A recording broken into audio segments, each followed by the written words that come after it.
André.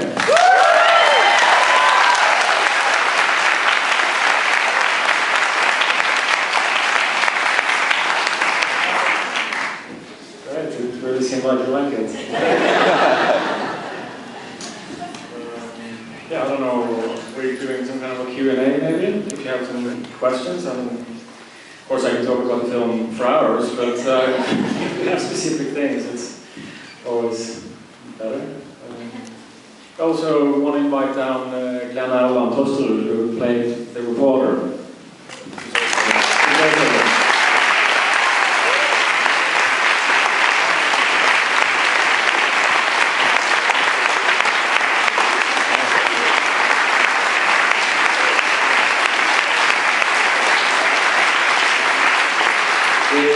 We also have our wonderful producers who financed the film and made it all happen in the back there, but they told me to get out there. So. Yeah, I mean, the film was shot in 29 days in the fall of 2009. And it was shot all over the country, really a wild shooting experience on the road. We really were making like a road movie. And it was a lot of the stuff you're seeing is improvised.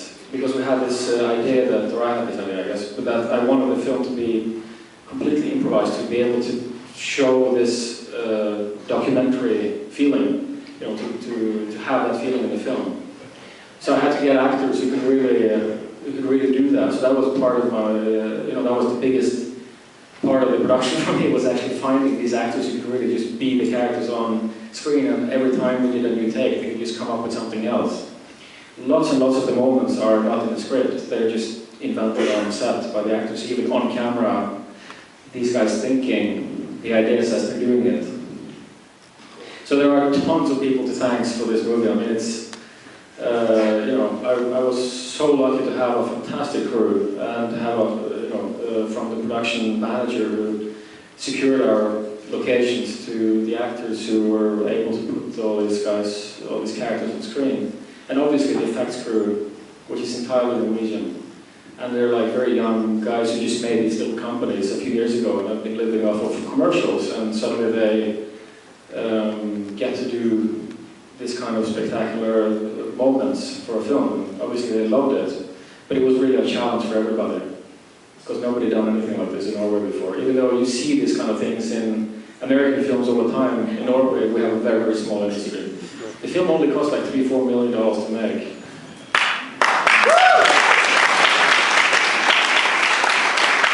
Is there a question?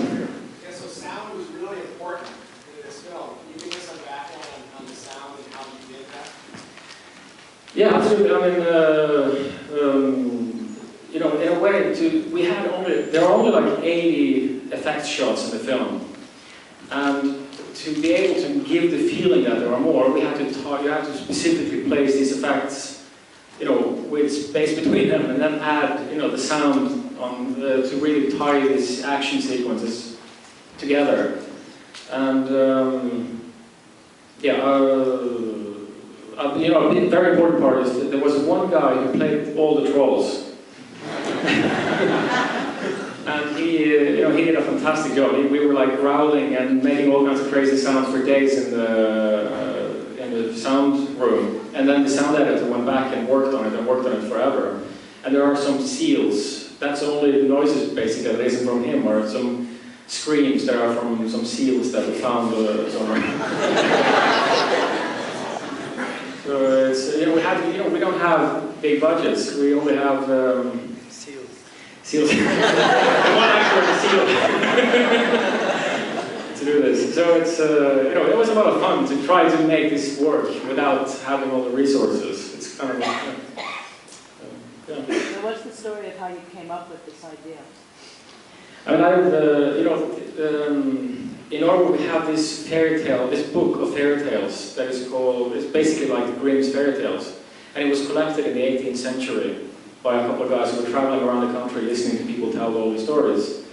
And I used to, you know, my grandparents used to read this to me when I was, you know, a little boy. And I loved these stories. And when I wanted to make a film that really had like a heroic character, which was my aim, I wanted to be doing something with the trolls. So even the way the trolls are designed is based in drawings that were made to this book back in the 18th century. And so we made our own versions of them, but they're, obviously they're based in that. In the stories, the trolls have clothes, as he says, the trolls have clothes and they talk and they walk, it's a whole different thing. But I wanted to make them animals to be able to keep them in a documentary reality. And I think that kind of makes sense to me. So. Yeah. In the end, it showed the Prime Minister, and was that actually a clip of the real? Yeah, that's the real Prime Minister. Was he? Did you pay him to do that, or was that an actual clip of him saying something like that? We asked him. We had all kinds of stuff going on up in the government to try. Even I know a friend of his and all kinds of stuff. And the producers were really working hard to get him to come on and do a slightly different scene, but something like this. And then we found this footage of him talking about these power lines, because it was a big issue in Norway the summer before the film was released, about these power lines that were going to build all over these beautiful fjords and kind of destroy the view a little bit. So we used this footage of his, and he was actually, the word troll, when he says it, is actually, yeah, I see him saying it, but he was talking about an oil field called the troll field. Yeah, a very good sound editor. But this is an ending we came up with in post-production because of this event that was taking place. So. What was the film shot on? What type of cameras did you use? It's shown on Panasonic, 2-3 letters, and 3700. I can have maybe, Marcus, what's the cameras? The Varicam, Panasonic Varicam. Thank you. Yeah, Panasonic Varicam. 7 letters. Yeah. But it was a video camera that kind of, we were looking, in all kinds of directions. We were trying the red, we were thinking of film, shooting on 16, something like that. But in the end, we didn't want the film look. We didn't want the shallow depth of field that a red camera actually will give you. We wanted this kind of video format look. And we couldn't go down to the low quality of one of these little handy cams. This is a shoulder camera, so, so the cameraman was, he had to kind of pretend that the camera is lighter than it is. So, it's a very good camera for this kind of work, and it kept the quality we needed for special effects integration. So, yeah. You said that there was a lot of improvisation in this. Did you just kind of block out the main structure and the scenarios and then turn them loose, or did you have it more scripted than that? I mean, there was a script, but do you want to say something about that? Yeah. Well, it was different in every scene, I guess. Yeah. Well, there was a script, and then we talked about the script, and then we just put it away, kind of. So it was basically like, so today we have 3 pages, and that's gonna be impossible, so let's just put it away, and let's just see what happens. No, it's not like that, but it's, we had the script, and then we kind of put it away, and then we talked around it, and then we ended up with the script, more or less, just with other words. I mean, in a lot of scenes we had this rule saying that you can say whatever you want, really, because I want the words to be yours, not from the script, because I don't consider myself a great screenwriter, so I want them to put the real words on screen. And the rule was then, you can say whatever you want, say the same thing as in the script, but not with those words. You can use any words but those. So that was, I think that was an important key to it. Of course, the main guy playing the troll hunter, he's a very famous comedian in Norway. So he's, he's a comedian. He's also been doing stand-up for years. So it's, I really wanted that kind of people to be able to to give the kind of a little bit of punch in the dialogue, to come up with like all the sarcasm, all the ways of speaking that Erland does is a lot based in his persona in a way as a comedian. He has this really kind of dry, sarcastic way of doing things, and that really fit the character in my head. So. And I don't know, I hope hope you don't get offended by all the Christian jokes, because that's a big, big part of the fairy tales. We couldn't make this movie without it. So. Did you ever imagine, did you ever imagine possible scenes explaining what happened to the three filmmakers at the end? I mean, originally the film actually ended with him more or less dying out of rabies. And we had to kind of end it in some way like this, because you can't get out somewhere you have to just stop, because it's footage. It's not a story that you can end in a beautiful way. It's actually physical footage that you just have to stop showing. So that was, it's always an underlying factor when you're doing a documentary, I guess, to where the hell you have to film.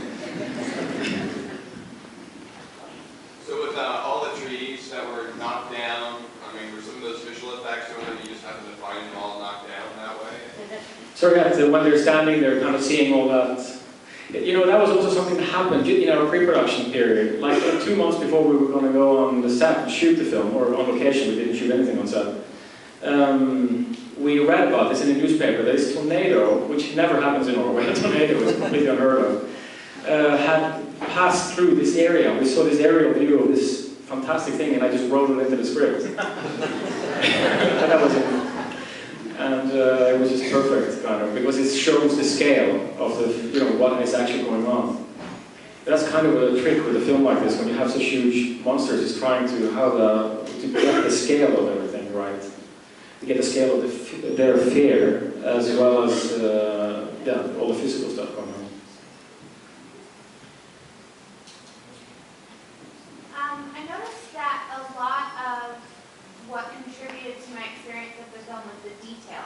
You could have had a structure, called the documentary, and had this story, but it almost became believable in the scars and the stench and all the different details you added.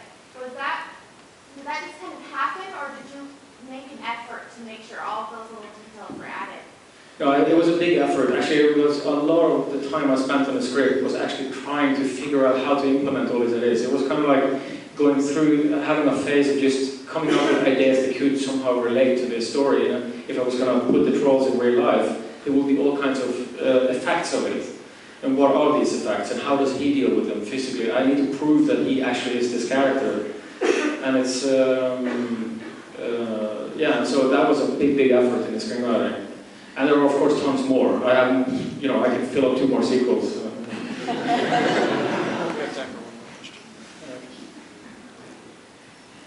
there anything as an American audience that you think we wouldn't understand about the film? Sorry? Is there anything as an American audience that you think we may not understand about the film that you could explain? Maybe. Actually, from listening to you watching it now, I really it was so relieving to me, because you really got all the, like 80-90% of the jokes. There are jokes in the film that you didn't laugh at. But there aren't that many. But those jokes are very Norwegian. I mean, it's like it has something to do with the way he says stuff. There's, also some details regarding the fairy tale connection. But it's not, it was great fun listening to you watch the film.